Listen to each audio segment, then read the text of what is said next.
Ryerson University. So we have done some photo exhibits already this week. I'm Mitchell, by the way. I'm the advocacy manager for Hillel. And we have a survivor testimony tomorrow for those who are interested in listening to a survivor speak. But today we are doing a lunch and learn with Rabbi Greenberg. Our theme for Holocaust Education Week this week is stories of strength and resilience. So we thought it would be a great time to have a discussion about stories of resistance during the Holocaust. So I encourage you all to, as I said, you can enjoy your meal that we provided while Rabbi Greenberg speaks, and I'm going to thank you all for coming and hand it off to him. Thank you so much, Mitchell. It is really wonderful to see so many people. I would love to see more people and not just a black box name. And so I'm going to encourage all of you to turn on your video cameras so we could all see each other. Don't worry if you have like, a pile of, food next to you or behind you or a messy bed or a whatever. Doesn't matter. Whatever background you have, you can blur it. It's just wonderful to actually see people's faces and kind of have that that human touch. I think that is just so important and vital when it comes to joining together and learning and discussing. At any point in time, I cleaned my room. Okay, very good. Okay, good for you. Cleaning your room is a very important life habit that we should definitely all do. And the way my camera is, you can't actually see anything of the mess behind me, so it's perfect. So again, I also want to welcome and say hi to Elise. It's really a pleasure, and really to thank both Elise and Mitchell for inviting me here this afternoon for a week that is quite a powerful week. And really, it's been going on for so long. This is my 13th year now involved and partner with Hillel. I'm the Canadian director of what is called OU-JLIC. And pre-COVID days, I was usually coming down to Ryerson on Thursdays for lunch. I actually am very happy. I'm back at U of T for lunch on Tuesdays, and I look forward to seeing all of you, many of you in person, perhaps in January, when the campus opens up, and that is something I'm definitely looking forward to. And when I arrive on campus, I usually not just have incredible wisdom and knowledge, but also food. And let's face it, that often attracts more people than anything else. And take advantage of the food, of course, that I saw somewhere you can get with Uber or Eats or something. So here we go. But I want to actually begin. And I'm going to need all of your help here. I'm going to begin with using a Menti, and since all of you or many of you are actually students, I'm sure you're all very, very familiar with this, but if not, I will explain it. So I'm going to share my screen. Here we go. Go on to a website. You can pull out your phone, you can pull out your computer, and type in menti.com, and as it says at the top of the screen, use the code 78791144. I want to break you, when you hear the word resistance, what comes to mind when you hear the word resistance? If you just add in a word or two or three or four or five, I don't know how many it even lets you to do. Let's see what comes to mind.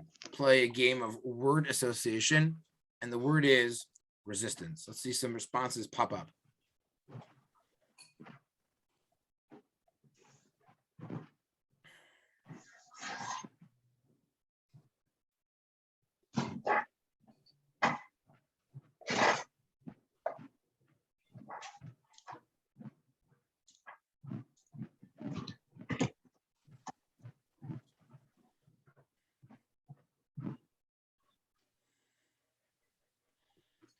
I love seeing that little image of a person in the bottom right-hand corner. We're at 8. Let's tick that up, everyone. Let's get it to climb.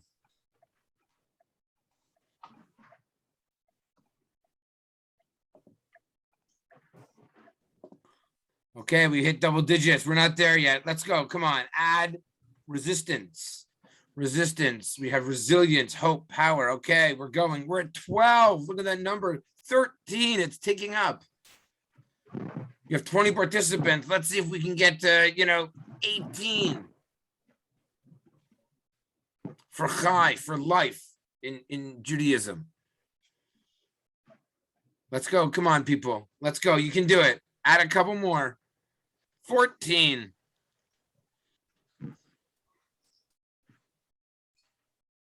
Can we get to 15? Will you be the 15th person? Can you take us and bring us to the top of the mountain? 15 participants responding. Yes? Come on, one more person. If you take a look at the responses that we have, it's very interesting. You'll notice there's different words that are being used. There we go, 15, thank you. Okay, very happy. I was procrastinating in my talking, wonderful. 16, look at that, over the moon. You'll notice when you hear the word resistance, take a look at the words that people often associate with it. Because the word resistance has so many different ways of understanding it. You have words like power, powerful. And you also at the same time have words like belief, hope, willpower. And you'll notice that often when we hear the word resistance, there are different images that are conjured up in our minds. And there's different messages that they evoke. My friends, today, what I want to do, I want to focus on one aspect, and there's so many different aspects of what does resistance mean, specifically focusing on those very dark and difficult years that perhaps some of your family, some of our family went through and suffered through.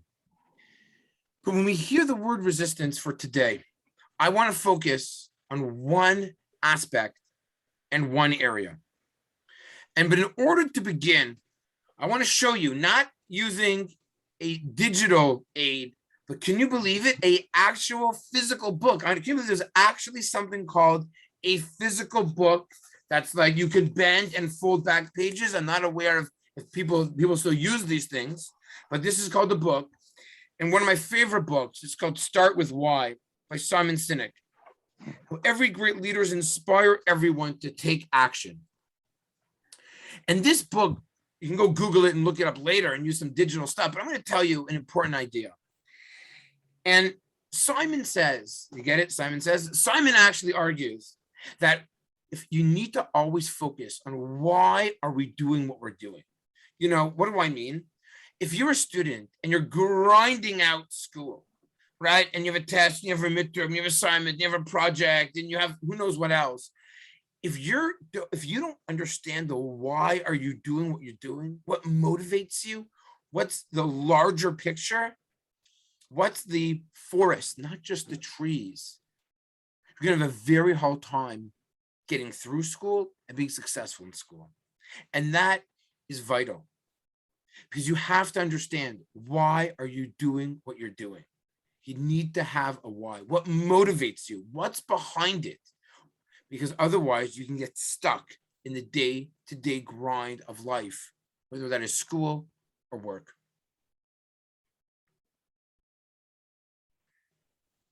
One of the individuals who I want to really talk about today is an individual who has personally inspired me through his videos and his writings. And he is an example of resistance. His name is Viktor Frankl. He wrote an amazing book that you all must read. It's called Man's Search for Meaning. How popular is this book? 35 million copies. Who was Viktor Frankl? Just to show you who he was. He was so he was born in Austria-Hungary in Vienna in 1905. He only passed away not that long ago. Well, for me, it's not that long ago. It's only 24 years ago. That to me is relatively recent, right? And he founded this idea of logotherapy, which if you take a look at this language, it's a school of psychotherapy which describes a search for life meaning as a central human motivational force. The idea here is, why do you do what you are doing? What's the why? and explains Viktor Frankl, the why is a life of meaning and purpose. And so we need to think about the life of meaning and purpose.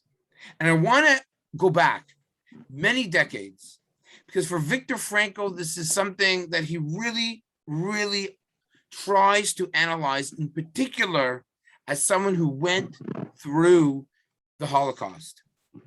And he says that we sometimes, what makes us a person, what makes us who we are, and he says there are different psychological ideas when it comes to resistance. Our inner lives, and we could find different areas, whether it's humor or art or religion or beauty, imagination or love. What are our future goals, right? And he actually quotes Nietzsche or Nietzsche. It's however you pronounce his name, different ways depending on how good your German is. But this line, even though Nietzsche was perhaps some of you are familiar, was actually a very tragically a well-known and sad anti-Semite, was actually seen as one of the great philosophers that Adolf Hitler followed. But nonetheless, he has some very insightful messages. And this is what he says. He who has a why to live can bear with almost any how. I want to repeat that line. He who has a why to live can bear with almost any how. That's my connection, why I started with this book. And in many ways that connects, of course, to Viktor Frankl. Because my friends, we need to understand, why are we living? Why do we do what we do? And so that message is true today in the modern era. And it's also, of course, very true many, many decades ago. And what Viktor Frankl does is he says, those people who survived, what was their mindset? How did they do it? And so Viktor Frankl says, you got to understand something about resistance. If you want to understand resistance, it's a mindset. You know, there was I don't know how many of you are familiar. I was going to show the clip. Maybe I will show. No, I'm not going to show the clip. I don't know how you're familiar with one of my favorite movies of all time, and I'm going to date myself here. It's called Shawshank Redemption. I have no idea. Maybe put your hand up. Anyone here familiar with Shawshank Redemption? Okay, some of you. It's a fascinating film. And there's one scene in the film which I actually show. I teach a class at a high school. I usually show this scene in the school because I have many more hours to discuss things with them as opposed to now just a short, 45-minute session. But in that scene in the movie, there's an individual there in a very they're in a solitary confinement. They're in a prison cell, and the hero of the story, and his name is Andy. What he does is he breaks into the sound system and he plays a song. If you know what I'm referring to, the scene, it's a famous scene, and he plays this beautiful music, an opera. And shall we say the prison guards are not very amused with his music, and they incarcerate him. They throw him in the slum for a number of weeks. And a few weeks later, he gets back to his prison buddies, and they ask him, how was it? And he said, you know why I survived? They said, how could you survive? You can't survive solitary confinement for 2 weeks. How'd you do it? He said, even though they can imprison me, they can't take away my mind. They cannot take away my mind. And so resistance, explains Viktor Frankl, is something of the mind. That you choose what they can take away from you. Now, Viktor Frankl said, I would rather be incarcerated, imprisoned, wearing the clothes of a prisoner than be on the other side of the fence, than being someone who was a Nazi perpetrator. Because I, at least, have my human dignity. I understand the value of humanity. Those are things they can never take away from me. And so when we talk about resistance, we talk about behavior. We talk about a mindset. And this is exactly what I think Viktor Frankl was referring to.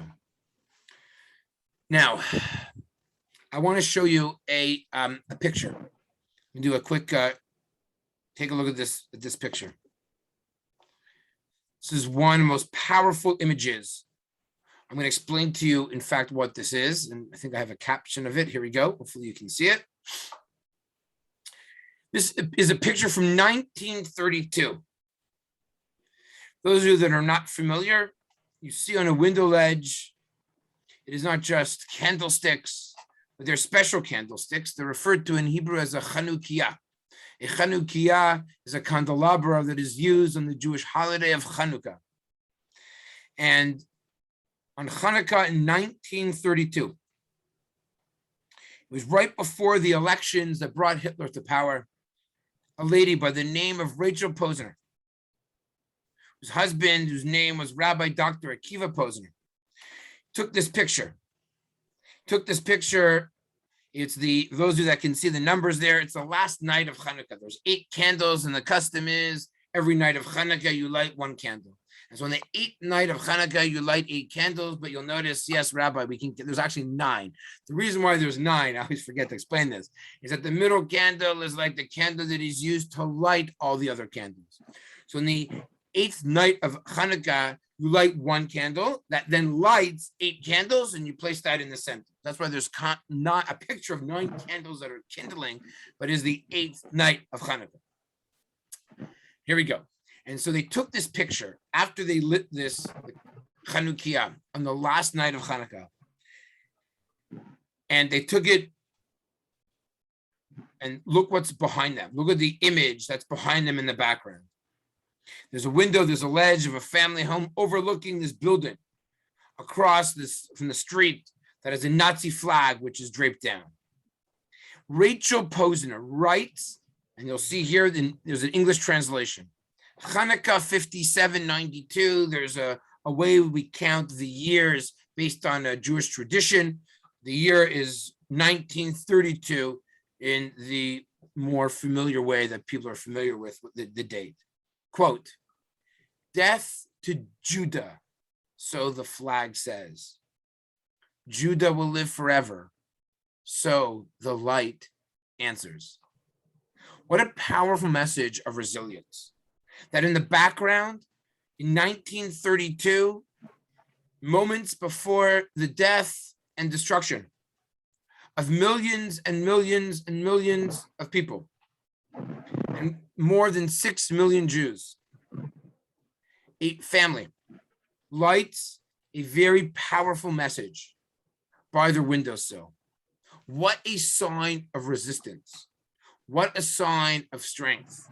What a sign of fortitude and of vision. The family actually was able later on and move to Israel. At the time, it was called Palestine. And they rebuilt their life there. And just to put it in more context, he was the last rabbi of the community of Kiel, Germany. Because in 1933, he left and nobody took his place. And the city, of course, was totally destroyed. And what did he do, this rabbi? He publicized a protest letter in the local press expressing indignation at the posters that had appeared in the city, which said, quote, entrance to Jews is forbidden. But he just didn't decide to be silent. Instead, he decided to resist. And what did he do? He wrote a letter.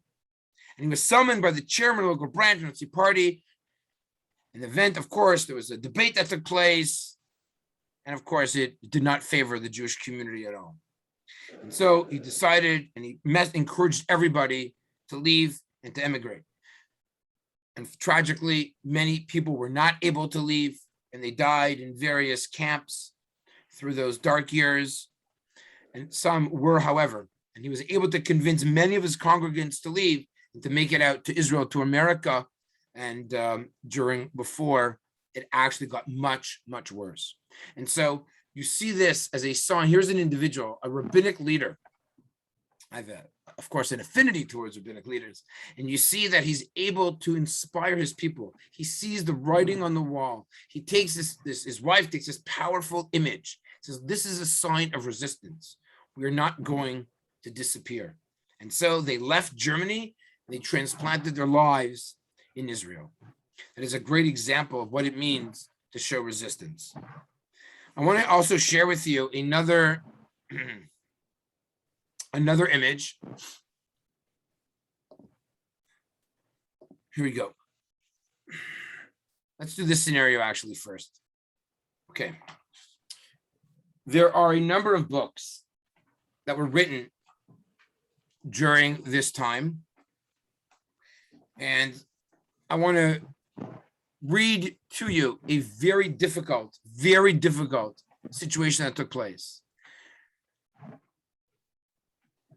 It's a book that Rabbi Tzvi Hirsch Meisel's authored and was published after the war. And I want to tell you about something that took place in 1944. On the eve of Rosh Hashanah, which is the Jewish New Year, there were, this was, by the way, I don't think I have this written here. No, this actually is taking place in the Lodz ghetto. In the ghetto, they rounded up, the Nazis rounded up and took 1,400 boys to an isolated, oh, sorry, my mistake, this was in Auschwitz, it says right here. They took 1,400 boys to a closed block at Auschwitz. The next day was the first day of Rosh Hashanah, the Jewish New Year. There's a rumor that spread through the whole camp that in the evening the youths would be taken to the furnace. Many people in the camp had an only son among these youths, the only child left to them. And all that day they ran in confusion around the closed block in the hope that perhaps they could catch some glimmer of light to save their precious son. Just a regular Jew came and said to me, this is the rabbi, Rabbi, my only son is there among the boys condemned to the furnace, and it is within my power to purchase his release with a gold watch. Since it is known to us without any doubt that they will take someone else in his place, I present before you a decision, a question, an ethical decision, an ethical religious decision. Tell me what the law is according to the Torah. What would Jewish law have to say about this situation? Am I allowed to redeem him? Meaning, here's a father. A father realized that his only child is being taken. In just a few hours, he's going to be burnt in the crematorium. And he has a gold watch. He goes to the rabbi and says, Rabbi, am I allowed to go over to where my son is being kept and to bribe the Nazi guard with my gold watch for the release of my son, knowing that another young boy will take his place? Am I allowed to do that? Can you answer in the chat, what do you think the rabbi said to this regular Jew, this simple Jewish individual who was in Auschwitz, who wanted a rabbinic perspective, who wanted to know what might be the right thing to do? If you could respond, what do you think the rabbi responded to this individual, to this father who wanted so badly to save his child? What do you think the rabbi said? If you can add it to the chat, that would be great. So, Marnie, thank you. Thank you, Marnie. I just noticed now they actually responded to something before, so thank you. If you have the ability to save someone, why not? Well, Marnie, here's my question. Remember that he's going to save somebody, but what's going to happen instead? The Nazis are going to take somebody else, meaning they are meticulous about their number. If they're saying that they're going to take 1,400 boys, they're taking 1,400 boys. So the father wanted to know, can I save my son, knowing that another boy is going to be taken in his place?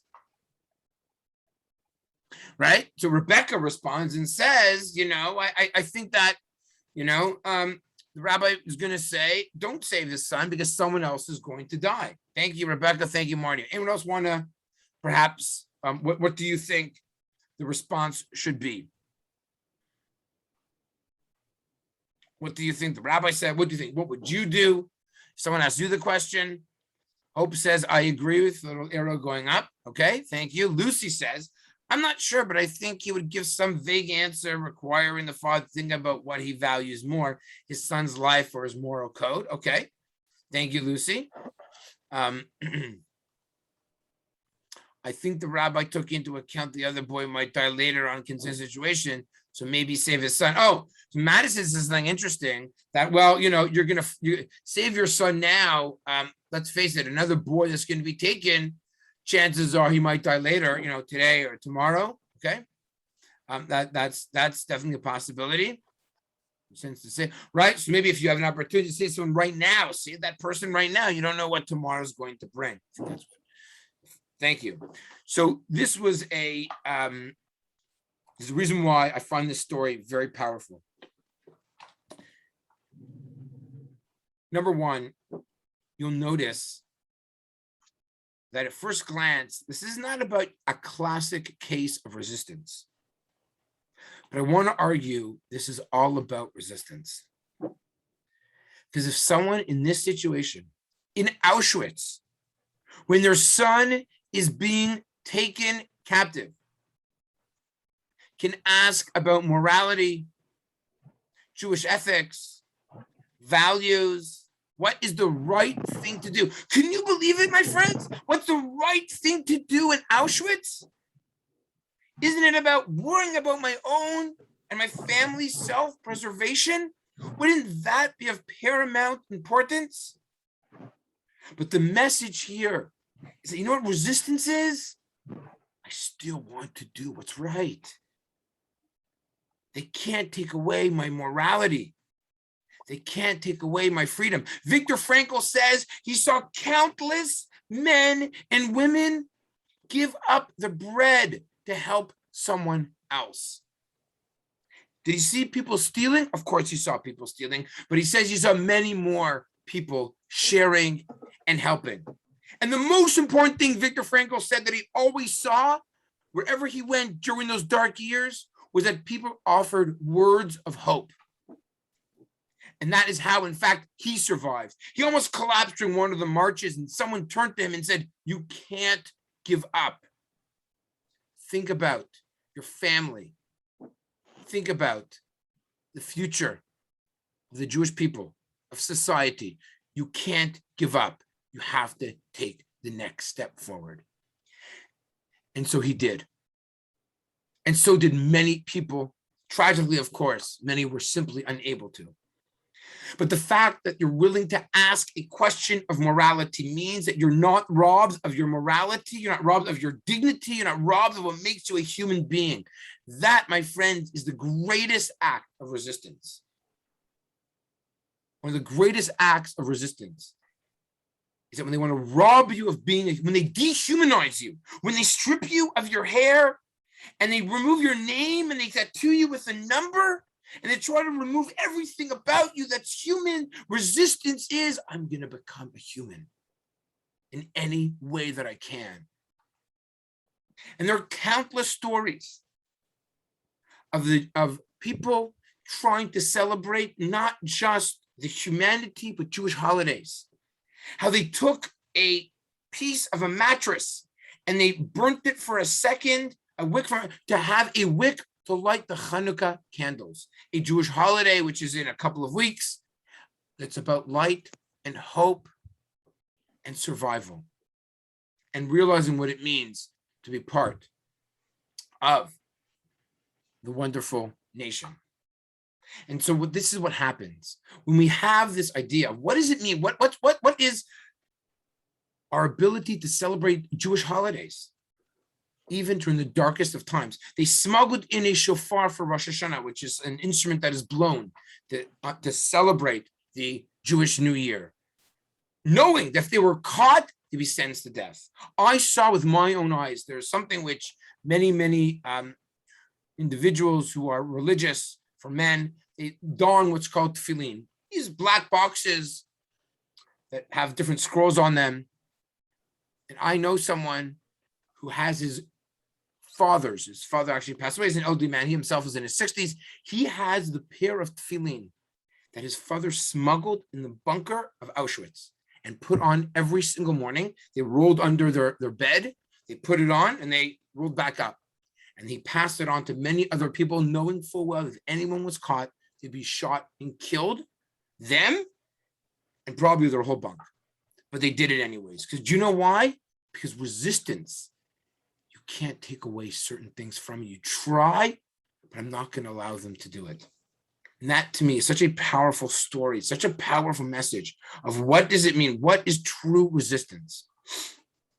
And that's why you should know, and I have this here in these bullet points, there are thousands of these cases, thousands of cases where people asked how to behave ethically, morally, religious. What do we do in these cases? We don't want to go after our gut, our impulse. Because do you know why? In many ways, our gut and our impulse is what dehumanizes us. A human being has an ability to think, to ponder, an ability to say, you know what? I know maybe I want this now. I'm going to push off physical desires. Why? For the betterment of maybe of someone else. And if I don't actually always seek after, and I don't always pursue what's best for me, then maybe I can help other people. That is what is so profound and makes us human. And that is the cornerstone of all of these situations and cases of resistance. Okay. I want to show a video, and after that, I will, if there's any questions or comments, I'm very happy to take them. Hope this works. I'm going to do a quick introduction.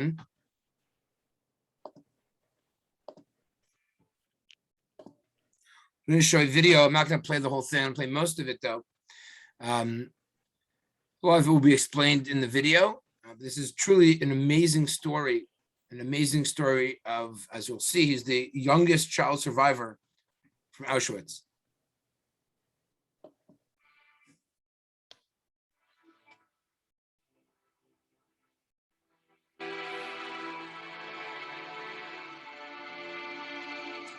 מפקד הגסטאפו החדש, שמו היה קיסלינג, הוא הגיע וגילה שיש במחנה עבודה הזה כמה ילדים. וילדים זה לא כוח עבודה, וחבל לתת אוכל למישהו לא פרודוקטיבי. והוא התחיל לדבר אלינו בגרמנית, אני לא זקוק לכם, אתם לא מביאים שום תועלת, וחבל על כל יום שאתם מבזבזים את המאמץ המלחמתי הגרמני. ואני הבנתי, 7.5 אמנם, אבל גם לחיה קטנה שהיא לא בת 7.5, יש לה אינטואיציה וכושר רצון לחיות, יצר הישרדות. הבנתי למה מוספים רק את הילדים, ואספתי לי עם רגל שמאל ועם רגל ימין קצת אדמה ואבנים כדי לעשות לי גבעה קטנה. כשעמדתי על מה שהיה נראה לי גבעה קצת יותר גבוהה, אז אני פתחתי בדיבור, וזה היה הנאום הראשון של החיים שלי. אמרתי, אדוני חושב שאנחנו לא מסוגלים לעבוד, וזו טעות. אני, צעיר בשנה מעכשיו, הייתי דוחף עגלת עץ ו60 בקבוקי זכוכית על העגלה, ומגיש לעובדים. הייתי ממלא את הבקבוקים ונכנס מהחום לקור ומהקור לחום 12 שעות משמרת. אז אי אפשר להגיד עלינו שאנחנו לא פוטנציאל של עבודה. המפקד אמר לה שעם עוד תוספת של מזומנים, יחד עם הנאום היפה הזה, יעזור משהו. ואז אחי היה צריך לתת יהלום, שאמא נתנה לו והוא תפר את זה בבגד שלו. היהלום של אמא עם הנאום שלי ביחד, אולי הם היטו את הכף לכך שאני יכול לדבר אליך עכשיו.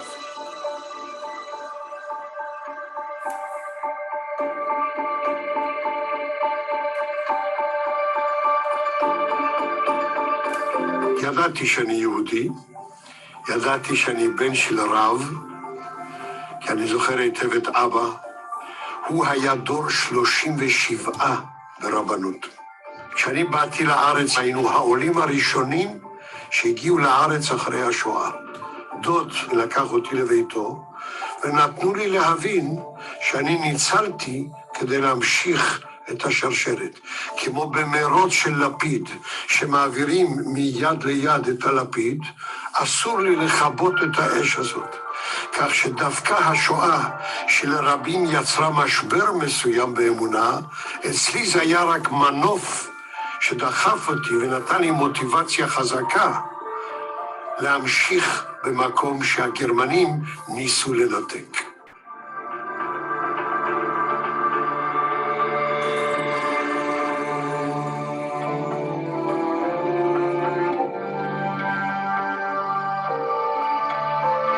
כשהנאצים התחילו את ההשמדה שלהם, הם עוד לא התחילו באושוויץ, מיידנק וטרבלינקה.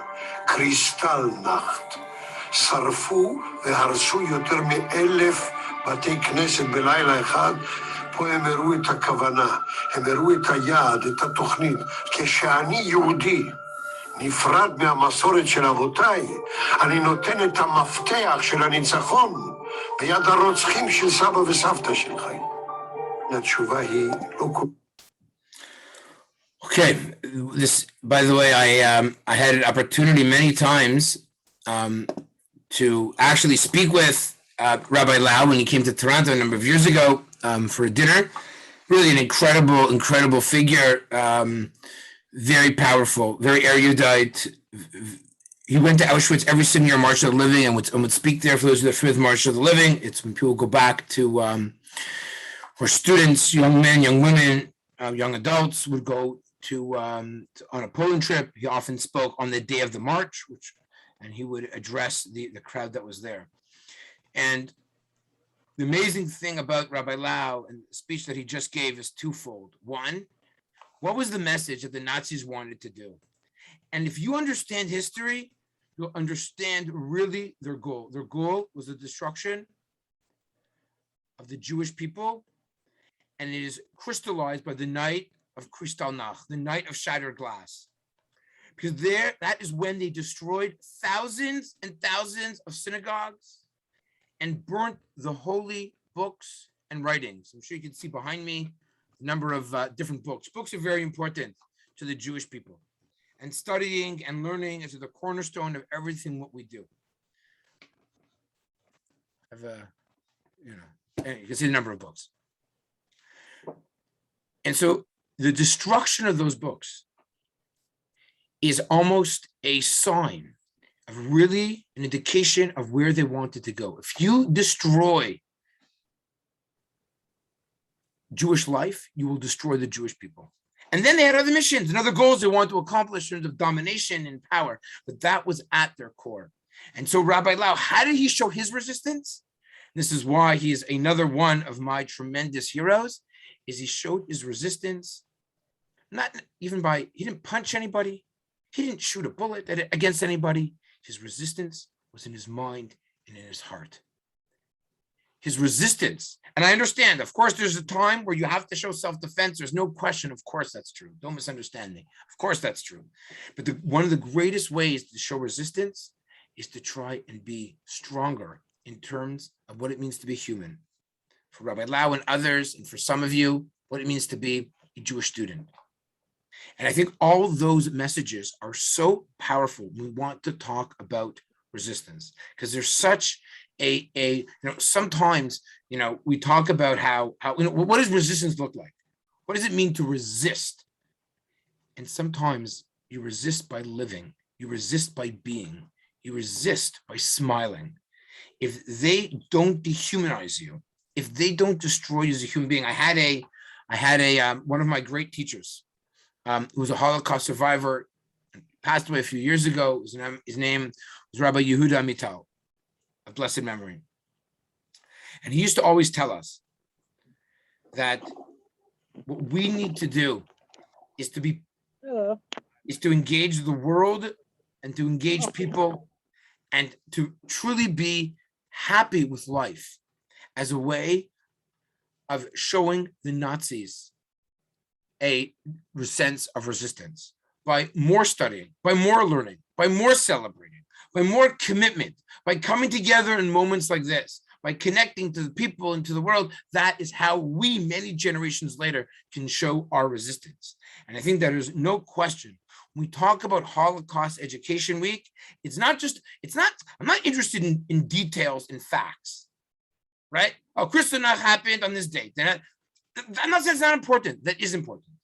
But when we talk about Holocaust Education Week, it means, what are the messages? What do I learn for me in my situation right now in 2021 as a student, or however we're watching this video right now?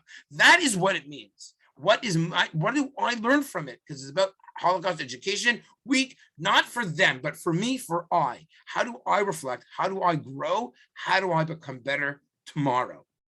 How does what happened then inspire me to go forward? And those are very powerful questions, because the greatest tragedy, my friends, would be that Holocaust education goes by. It's just another week on the calendar. It's just another few days tick. I did that. I participated. I watched. Most of the time, my video was off, but I completed that box.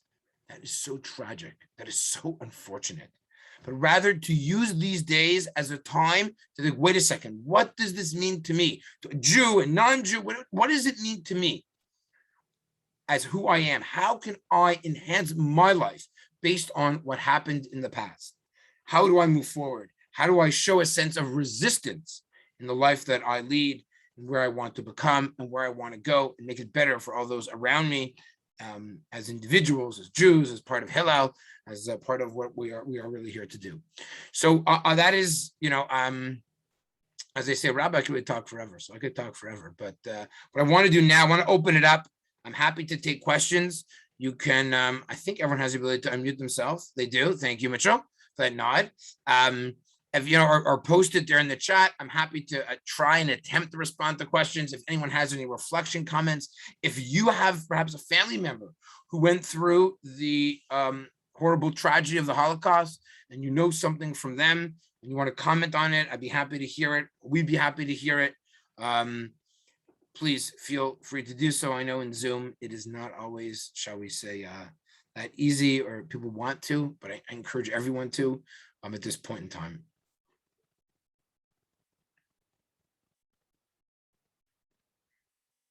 Want to private message me, which you can also do as well. This way it'll be more anonymous. I'm happy to respond or attempt to respond.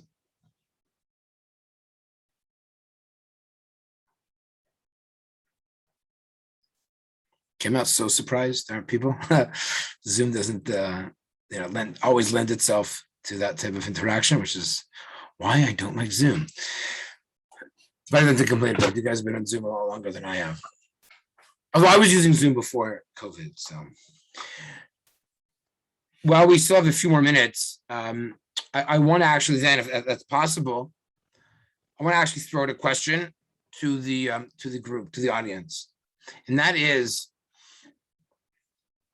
what can you do from today and moving forward that will show resistance? Oh, there we go. My partner is a grandchild of a Holocaust survivors, and I want to someday honor this by teaching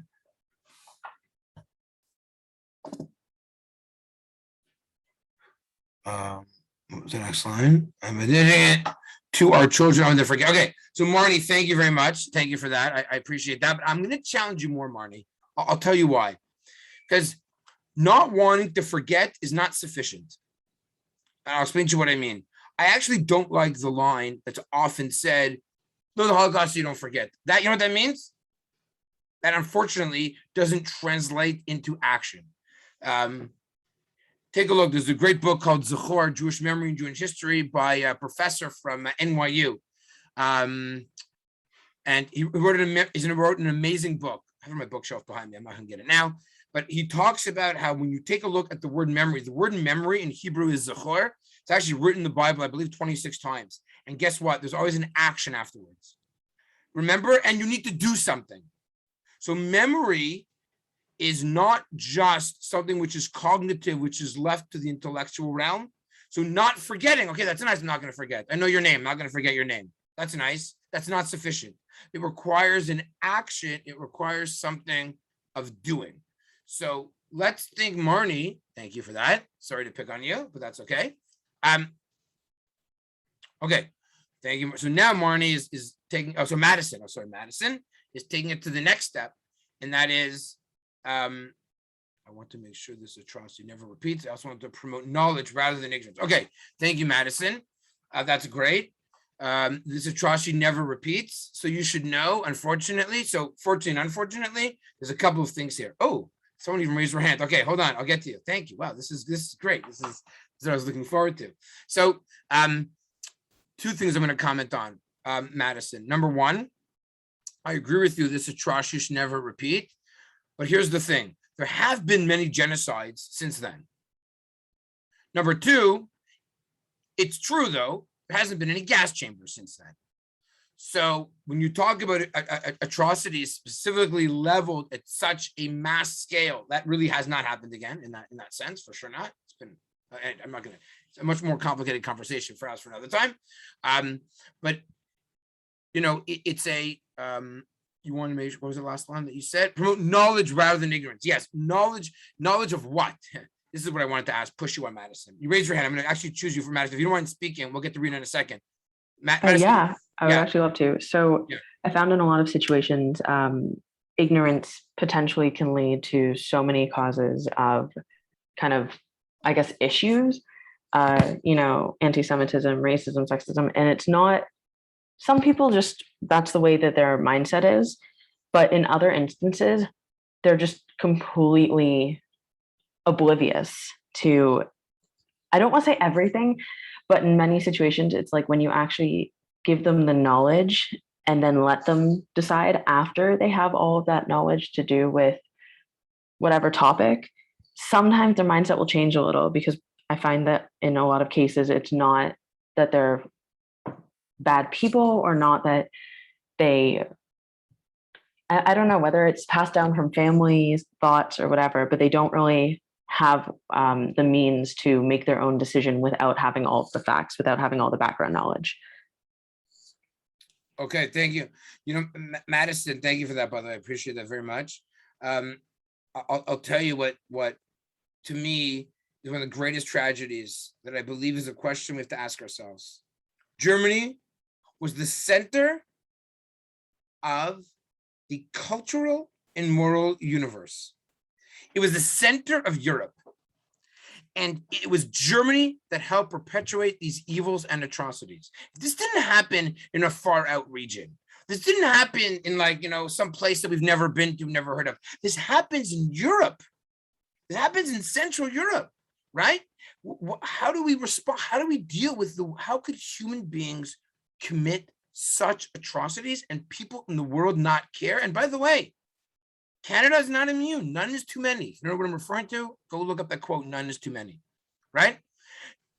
We have to understand something about humanity. And that's what I think Madison is saying. We need to educate, right? We need to educate. We need to tell people. We need to care, become compassionate. But what do we do as students? And I'm going to talk to this, especially the student population that's here. But it's also about commitment to something. Right? I think that's also something which is vital. I'm going to pass the floor. Thank you, Madison, to Rena. Rena? So formal, this hand raising. Yeah. Yeah, I just wanted to add, so I'm a history major, so I have a lot of history classes, and in a lot of them we talk about like the Holocaust and like things like that, and anti-Semitism. We actually learned about like none is too many. I watched a lecture about that yesterday. And there was one like reading where we had to discuss like what led to like why was it so systematic, and one of the first points was boycott of Jewish businesses. So I made sure to bring up like that's still happening today, and I always try to make sure like the class knows that it's not like some foreign like ancient thing that's not around anymore. It's still happening today, and they should be like conscious of the world around them. And I'm the only Jew a lot of these people have ever met, at least the only observant Jew. And so I think it's just really important that I share like, with people in my classes that it's not ancient history, that it's still happening. Rita, thank you. I'm sure it's not easy. And by the way, there's a resistance, right? There's a sense of resistance there where you need to resist the temptation to hide and to disappear and to be silent. So that's not easy. So by you speaking up and speaking out and perhaps calling it what is anti-Semitism, it doesn't matter if it's in 2021 or if it's in 1939. I think that's very that's kol kavod, good for you, because that's not an easy thing to do. Hope. I was just gonna kind of relate to what she said just about being like the only Jew. Like my whole life I've gone to Hebrew private school, Hebrew camp. I was part of like BBYO. So like I've done like my fair share of like Jewish stuff. And then coming to university, I'm like a lot of people's first Jew they've ever met, which is just a very different, completely weird feeling for me. Like I'm never usually like the first Jew anyone's ever met. So it's just really like weird. I don't know how to explain it. You went to chat, Hope? No, I didn't end up going to chat, but I went to Bialik before. Yeah. Okay. You know what? I thank you for sharing. That's one of the, when we talk about a sense of resistance, in many ways. And by the way, it's interesting where I don't know if you guys can't see this because maybe you saw it before, but where I froze the video at the bottom, it says the answer is not information. It's not about information.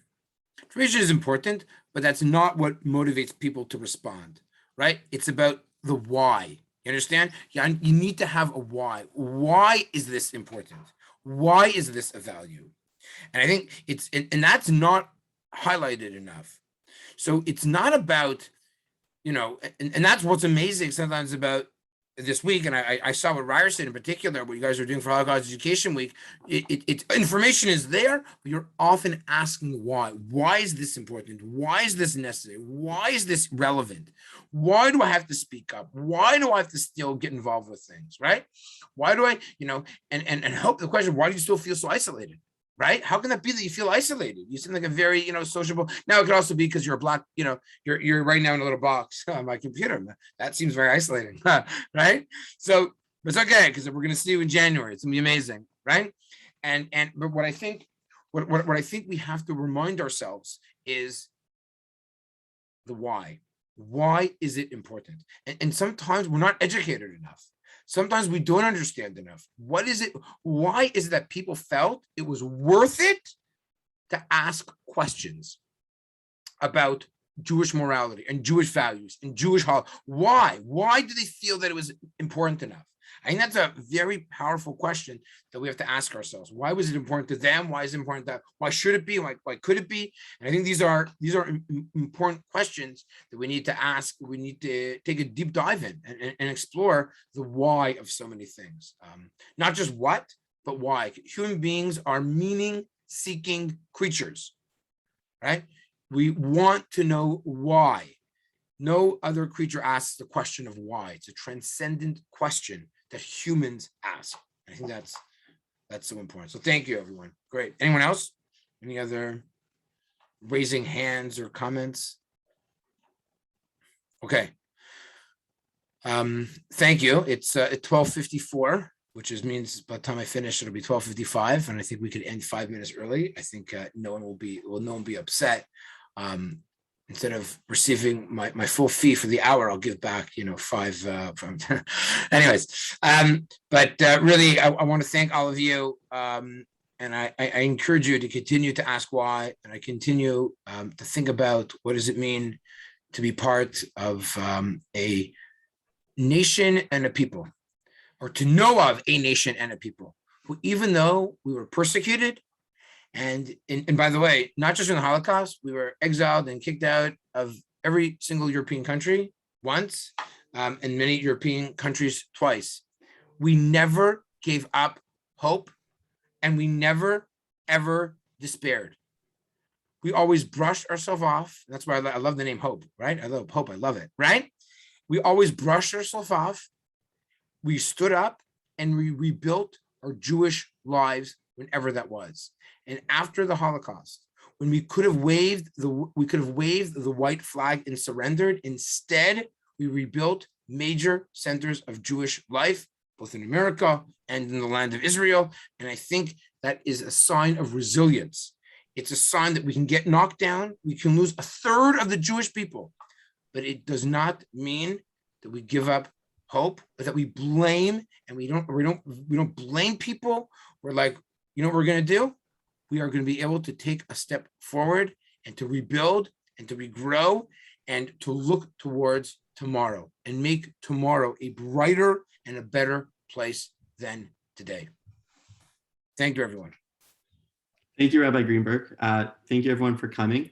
I just want to also remind you that we have our survivor testimony tomorrow, and that's really a great way to continue not only to learn, but to look at these to hear from people who experienced the Holocaust, like what they went through and how we can continue to move forward and continue to learn. I also want to add, when we're talking about being signs of being visibly Jewish on campus, Hillel is hoping to do a Chanukiah lighting on campus in a couple of weeks.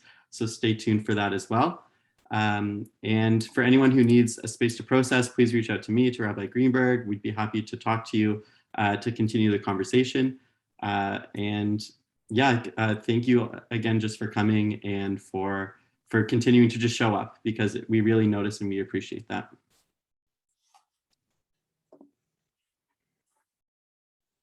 Bye, everybody. Have a wonderful day. Thank you. Thank you so much.